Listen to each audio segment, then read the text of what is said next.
Avanzando, hermanos, en esta lectura y estudio del Catecismo Mayor, ahora nos encontramos ante un par de preguntas que las trataremos en una misma ocasión, que tienen que ver con la Trinidad. La pregunta número 9 del Catecismo dice: ¿cuántas personas hay en la divinidad? La respuesta dice: en la divinidad hay 3 personas, el Padre, el Hijo y el Espíritu Santo, y estas 3 personas son un solo Dios verdadero y eterno, idénticas en sustancia, iguales en poder y gloria, aunque distintas por sus propiedades personales. Y la pregunta número 10, ¿cuáles son las propiedades personales de las 3 personas que hay en la divinidad? Y la respuesta: es propio del Padre engendrar al Hijo, y es propio del Hijo ser engendrado por el Padre, y es propio del Espíritu Santo proceder del Padre y del Hijo desde toda la eternidad. Hermanos, el tema de la Trinidad es un tema complejo. De el estudio de la teología dogmática, uno de los dogmas más complicados de entender y por lo tanto de explicar es este dogma o esta doctrina de la Trinidad. Existen muchas razones por las que es una de las más complejas para explicar. Ciertamente, la Trinidad es una doctrina que está implícitamente en la Biblia, pero que no aparece en la Biblia en ningún lado la palabra Trinidad. No podemos nosotros encontrar esta palabra. Esto ha venido bien a los enemigos de Jesús, a los enemigos de la Trinidad, a los enemigos de Dios, porque argumentan que los cristianos nos hemos inventado una doctrina que no está en la Biblia. Y nos hacen, pues, acusaciones severas al respecto de esta situación. Cualquiera de nosotros pudiese pensar que una acusación de esta naturaleza está en el pasado, quizá un par de siglos antes al nuestro. Sin embargo, tenemos que considerar que hoy día hay diferentes filosofías, sectas hoy, que niegan la Trinidad. Los unitarios, por ejemplo, los testigos de Jehová, por ejemplo, y algunos otros grupos importantes que están en este lugar, en México, y que están teniendo una predicación falsa de un evangelio que ellos se han acomodado, han negado pues la doctrina de la Trinidad. El Catecismo Mayor escribe preguntas acerca de este asunto en este apartado de la doctrina que hemos llamado el ser de Dios. Y no nos inventamos el llamado del ser de Dios porque eso está en la teología sistemática y en la teología dogmática. Estudiar el ser de Dios es una tarea del creyente. Y el Catecismo Mayor, escrito también como la confesión de fe, desde un punto de vista apologético, porque está haciendo una defensa ante los embistes, los ataques que en la época en que fueron escritos se estaban dando en ese momento. La negación de la Trinidad era un asunto muy importante que había que confirmarlo. No solamente en la época que se escribieron los credos y las confesiones se escribe acerca de la doctrina de la Trinidad. De todas formas, desde antes de que se establecieran estas confesiones y estos credos, existieron credos que estaban tratando de defender la Trinidad. El credo apostólico, el que nosotros sabemos de memoria, tiene un énfasis sobre la Trinidad, estableciendo pues las 3 personas como una declaración de fe de los cristianos de su época. Aun y cuando no sabemos nosotros en qué fecha fue escrito el credo apostólico, lo que sí sabemos es que fue un proceso largo, pero que fue confirmando cada vez la esencia de la Trinidad. Y en el credo apostólico hablamos de que nosotros creemos en Dios Padre Todopoderoso, Creador del cielo y de la tierra. Luego añadimos en Jesucristo, su único Hijo, y cronológicamente su vida, y rematamos con creo en el Espíritu Santo, luego la Santa Iglesia Universal, etc. Pero tenemos en el credo apostólico una declaración de nuestra fe trinitaria. Pero todavía no es suficiente, o aparentemente no fue suficiente, porque ya después, para contrarrestar una corriente que le llamaron la corriente arriana, en donde este personaje arrio estaba en contra de la Trinidad, en el Concilio de Nicea se estableció un credo que duró bastante tiempo y que fue confirmado en 2 reuniones. En uno que se llamó el credo niceno, que fue Nicea, y el otro, el credo constantinopolitano o niceno-constantinopolitano, que se hizo después para completar un credo que fue el emblema y fue el credo, fue la declaración de fe de la iglesia de su tiempo. El credo niceno es tan completo y tan perfecto en su redacción, que habla del Padre, del Hijo y del Espíritu Santo. Pero lo que hace el credo es justamente dar respuesta a la pregunta número 10 del Catecismo Mayor. El credo de Nicea, niceno-constantinopolitano, para hacerlo más completo, habla acerca del Padre, pero dice del Hijo que el Hijo no es creado, que el Hijo ha sido engendrado desde siempre, que el Hijo permanece en la misma sustancia que el Padre. Y luego añade en el constantinopolitano que el Espíritu Santo es de la misma sustancia que el Hijo y que el Padre. Así que establece el principio de que Jesús no es un ser creado, que es preexistente y que además participa de la misma sustancia que el Padre, y luego añaden al Espíritu Santo con la misma sustancia del Hijo y del Padre. Así que se fortalece la doctrina y se contrarresta una corriente arriana de este personaje que estaba enseñando en el mundo que el asunto de la Trinidad era un invento del hombre. Esta doctrina siguió su camino, se escribieron las confesiones, los catecismos, y tomó una fuerza tan importante que hoy día ningún grupo cristiano, o que presumiblemente se llame cristiano, puede negar la doctrina de la Trinidad. Pero para nuestro asombro, hoy día, ante las corrientes liberales de nuestro tiempo, ante los asuntos de diferentes personas, estudiosos de la crítica textual, de la crítica bíblica, sí, han estado tratando de encontrar una razón, han estado tratando de encontrar una explicación lógica de la Trinidad. Porque una de las cosas que hacen los críticos textuales, los de la alta crítica pues, es tratar de explicar una doctrina dogmática a través de la razón. Y como no hay razón que explique la Trinidad, hoy están desacreditando la doctrina. Eso está sucediendo en nuestros tiempos. Eso está pasando en nuestros ambientes cristianos. Por eso tenemos que estar nosotros preparados para presentar defensas al respecto de este asunto. Es muy evidente que la doctrina de la Trinidad no se puede explicar a través de la razón. Es más que evidente. Si cualquier crítico liberal viene y nos dice es que no puedes explicar la Trinidad por la razón, la respuesta nuestra es evidentemente no lo podemos hacer. Porque el conocimiento de la Trinidad, siendo de la teología dogmática, es un conocimiento suprarracional. Este concepto lo hemos repetido varias veces a lo largo del tiempo, pero los conocimientos o las doctrinas suprarracionales son aquellas doctrinas que nosotros tenemos, que conocemos, pero que no hay manera de explicarlo por la vía de la lógica o de la razón. Si nosotros quisiéramos explicar el nuevo nacimiento, es bien complicado. ¿Cómo explicamos la regeneración? ¿Volver a nacer? ¿Qué es esto? Nicodemo no lo entendió y Jesús tuvo que explicarle. Pero el nuevo nacimiento o la regeneración es un conocimiento suprarracional. ¿Cómo lo explico? Pero no solamente la regeneración, sino incluso las doctrinas soteriológicas son difíciles de explicar, como la justificación. Quizá la santificación es más sencillo, pero la glorificación o la justificación son complicados para que nosotros podamos estudiar. La mayoría de las doctrinas escatológicas son complicadas para estudiarlas a través de la razón. La segunda venida de Cristo es complicada para explicarlo a través de la razón. La resurrección de Cristo es imposible explicarla por vías de la razón. Todas estas doctrinas, junto con la Trinidad, entran pues dentro de este grupo de doctrinas que son suprarracionales, es decir, van más allá de la razón. ¿Qué se necesita para entender la Trinidad? Una cosa importante es que para entender la Trinidad, solamente el regenerado, el que ha sido nacido de nuevo, el que ha sido convertido su corazón, pudiera entender por el Espíritu el asunto de la Trinidad. Una persona no regenerada no puede entender la Trinidad.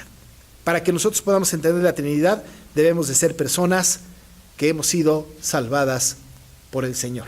A nosotros, sus hijos, su pueblo, a los que ha Él escogido para ser su pueblo, nos ha dado la posibilidad de entender este misterio maravilloso y real de la doctrina de la Trinidad.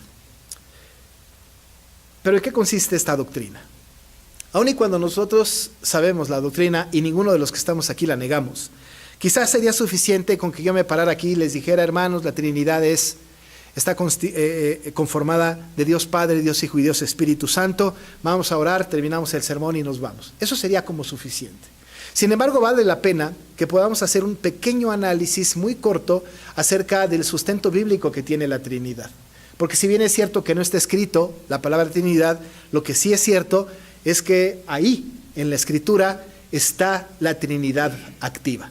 No la palabra, pero las tres personas juntas y las tres personas operando con tareas distintas están en la Biblia, de manera implícita o explícita.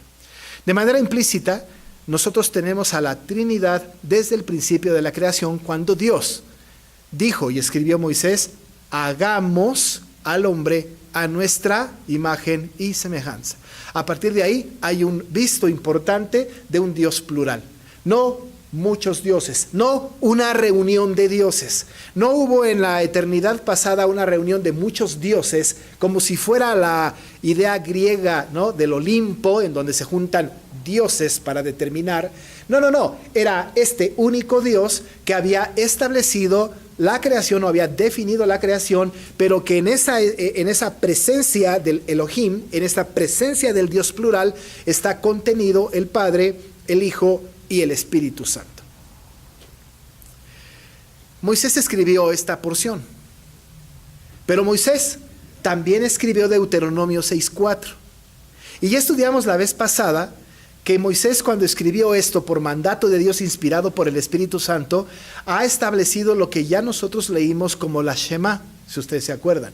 Oye Israel, Jehová nuestro Dios, Jehová uno es. Y estableció a este Dios único, al Dios que no comparte su gloria con nadie, al único Dios al que nosotros tenemos que adorar. El pueblo de Israel se convirtió en un pueblo entonces que solamente adoraba a un Dios monoteísta, solo un Dios, y este Dios era Jehová, que Jehová es otro nombre para Elohim o Adonai, o El Shaddai, o Elión, o Elcana, y estudiamos un poco sus nombres. Así que desde el principio de la creación nosotros tenemos un aviso de este Dios plural, pero entonces Moisés añade el asunto de que solamente tenemos un Dios. Oye Israel, Jehová nuestro Dios, Jehová uno es. Y ahí empieza en el ser de Dios el estudio del catecismo, hablándonos de cuántos dioses hay. Y la respuesta del catecismo es un solo Dios. Y nosotros creemos en un solo Dios, uno y nada más que uno. Pero luego entonces el catecismo va avanzando y nos va preguntando sobre este único Dios. Y entonces la pregunta dice: ¿cuántas personas hay en esta divinidad? ¿Cuántas personas hay? Justo para llevarnos de la mano hacia el concepto trinitario de nuestra fe. Así que cuando hablamos de la Trinidad hablamos que está desde el principio, que está confirmada el ser de Dios en la Shema de Deuteronomio 6:4, pero a partir de ahí, o no a partir de ahí, pero también, ¿no?, antes y un poco después, y por toda la Biblia, está implícita la Trinidad activa en la vida del pueblo escogido por Dios. Dicen los teólogos del pacto que incluso antes de la creación del mundo, en lo que le han llamado pacto de redención, Dios se reunió consigo mismo en la eternidad pasada y pactó la salvación del hombre. Y en ese pacto de redención que tenía que ver con la salvación del hombre, las tres personas de la Trinidad participaron. Un Dios en tres personas. Y las tres personas hicieron una reunión, por decirlo de alguna manera, en un pacto que Dios pacta consigo mismo la redención del hombre. Y es como si en esa reunión se hubiesen puesto de acuerdo y que Dios haya dicho algo como: yo voy a elegir a los que van a ser salvos. Hijo, tú vas a derramar tu sangre por ellos. Espíritu Santo, tú los vas a convencer de pecado. Y entonces establecen una tarea en equipo, y permítame que hablemos en estos términos, para la historia de la humanidad, siendo la Trinidad activa. En cada una de las etapas de la metanarrativa de la Biblia, una persona de la Trinidad tomó por algún lado, de alguna manera, el protagonismo. En el Antiguo Testamento, desde la creación del mundo hasta la venida de Cristo, pareciera ser que Dios el Padre estaba al pendiente de su creación, porque Dios directamente hablaba con el pueblo a través de los profetas. Dios descendía, Dios establecía su poder, Dios comunicaba su verdad y entonces Dios hablaba con los profetas y hablaba con Moisés y hablaba con Abraham y hablaba con la gente y ellos recibían instrucciones directamente de Dios Padre. La pregunta es, ¿el Hijo y el Espíritu Santo estaban en ese momento? Sí que estaban, por supuesto, estaban ahí porque son creadores también juntamente con Dios y no es porque haya tres dioses, sino porque es uno solo. Ambos tipificados, ambos señalados, el Espíritu Santo moviéndose y el Hijo estaba siendo tipificado y anunciado como el que había de venir. Cuando Cristo viene, cuando Cristo nace, los 33 años de su presencia de Cristo en la tierra, es como si ahora a Cristo le tocara estar a cargo del mundo. El Padre en el Antiguo Testamento. Luego entonces parece ser que cuando vino Jesucristo, Él se hizo cargo, porque dice que Dios se hizo hombre. Y vimos su gloria, gloria como del unigénito del Padre. De tal manera que cuando Jesús se relacionaba con la gente, les decía, el que me ha visto a mí, ha visto a mi Padre.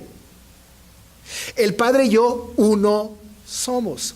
Y como durante 33 años y el tiempo de su aparición o de su glorificación después de su muerte, después de su resurrección, pareciera ser que Jesucristo se hizo cargo. Y las personas que hablaban con Cristo estaban hablando con Dios. De hecho, en muchas partes del Nuevo Testamento tenemos una mención de Cristo como de Dios. Tomás, cuando lo vio después de haber resucitado, se postró delante de él y le dijo, Dios mío y Señor mío. Muchas veces se mencionó a Jesús como Dios, pero el Señor se fue. El Señor muere, resucita y es ascendido al cielo. Y cuando Él se va, deja la promesa del Espíritu Santo. Y yo me voy, pero detrás de mí viene otro y habla del Consolador. Y pareciera ser que desde que Cristo se fue, el Espíritu Santo ha estado a cargo del negocio. Ha estado a cargo de la tierra. Porque el Espíritu Santo ahora es el que nos convence. El Espíritu Santo es el que nos dirige. El Espíritu Santo es el que nos redarguye. El Espíritu Santo es el que nos mueve a toda verdad. ¿Ahora está ausente el Padre y el Hijo? No, están presentes también. Pero en la operatividad de la Trinidad, cada parte de la Trinidad está vigente en algún momento. Al final del tiempo, cuando todo termine, habrá una conjunción hermosa trinitaria, porque entonces con gran poder y gloria el Señor Jesucristo descenderá de las nubes. Entonces el Espíritu Santo hará su labor y nos conformará al cuerpo de Cristo. Vamos a ser glorificados a través de Él y vamos a estar con el Padre por siempre. No que no esté ahora, sigue estando presente. La Trinidad sigue vigente. No puede haber salvación sin que la Trinidad completa participe en la salvación. Dios me escogió, el Espíritu Santo me convenció, Cristo murió por mí. La Trinidad pues es operativa y el apóstol Pedro lo dice de una manera bastante particular. Él dice que aquellos creyentes fueron elegidos según la presciencia de Dios, santificados por el Espíritu para obedecer y ser rociados con la sangre de Jesucristo. Ahí, en este texto, está la operatividad de cada una de las partes de la Trinidad. Esta Trinidad de la que nosotros hemos hablado opera de manera conjunta en toda la obra redentora y en el proceder, en el devenir del mundo. No hay una sola cosa que digamos, esto el Espíritu no sabe, no se enteró el Hijo, esto solamente lo hizo el Padre. Todos los acontecimientos están dirigidos por toda la divinidad, la cual tiene contenida la Trinidad. Desde el punto de vista de la teología dogmática, tenemos que definir que la Trinidad está conformada por Dios Padre, por Dios Hijo y por Dios Espíritu Santo. Tenemos que establecer que Dios Padre, Dios Hijo y Dios Espíritu Santo son tres personas distintas en una misma sustancia. Es decir, es un solo Dios, pero hay tres diferentes personas. ¿Cómo lo explicamos? No se puede. Cualquier analogía del mundo que nosotros traigamos para tratar de explicar queda cortísimo para entender la esencia y la profundidad de la doctrina. Algunos han pensado que se puede explicar la doctrina de la Trinidad, por ejemplo, hablando de los poderes de nuestro país. Un solo poder, pero está, no, un solo gobierno, pero está el poder ejecutivo, legislativo y judicial. Queda corto. No da mérito a la Trinidad. Algunos otros pudiesen decir que es una flor con 3 pétalos o con 3 hojas, como el trébol. Queda lejos de la Trinidad. Algunos más lo han afirmado o han querido explicarlo con las características del agua, porque es agua en 3. Puede ser sólido, líquido o gaseoso. Entonces la Trinidad es como el agua, pero queda corto todavía. Porque en todas las analogías que nosotros pudiésemos rescatar de la humanidad, ninguna de ninguna manera se acerca ni tantito justo al conocimiento suprarracional de la Trinidad. Le preguntaron a este teólogo, R.C. Sproul, ¿usted puede definir la Trinidad? Y él dijo, de ninguna manera. Pero usted es un teólogo de primer nivel, debería de tener una explicación sobre la Trinidad. Él dijo, no puedo explicar la Trinidad y tampoco anhelo explicar la Trinidad, porque si hubiese una explicación de la doctrina, dejaría de ser divina. No se puede ni siquiera intentar explicarla. Esto se recibe solamente por medio de la fe. La Trinidad es una doctrina que se adquiere exclusivamente por medio de la fe. La Trinidad no rompe con la unicidad. Dios es uno y solamente a este Dios adoramos, pero en 3 personas. El Padre tiene una personalidad, el Hijo tiene una personalidad, el Espíritu tiene una personalidad. Y lo más complejo de la Trinidad es que entre los 3 se comunican. ¿No es cierto que Jesús ora a su Padre? ¿No es cierto que el Espíritu Santo lleva al Padre y habla con el Padre y lleva nuestras oraciones y las traduce con gemidos indecibles? ¿No es cierto que el Padre le habló al Hijo?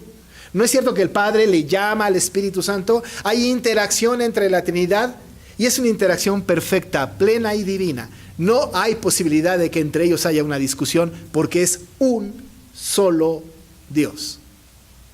Uno solo. La Biblia no tendría sentido si no tuviésemos nosotros la conjunción de las 3 personas.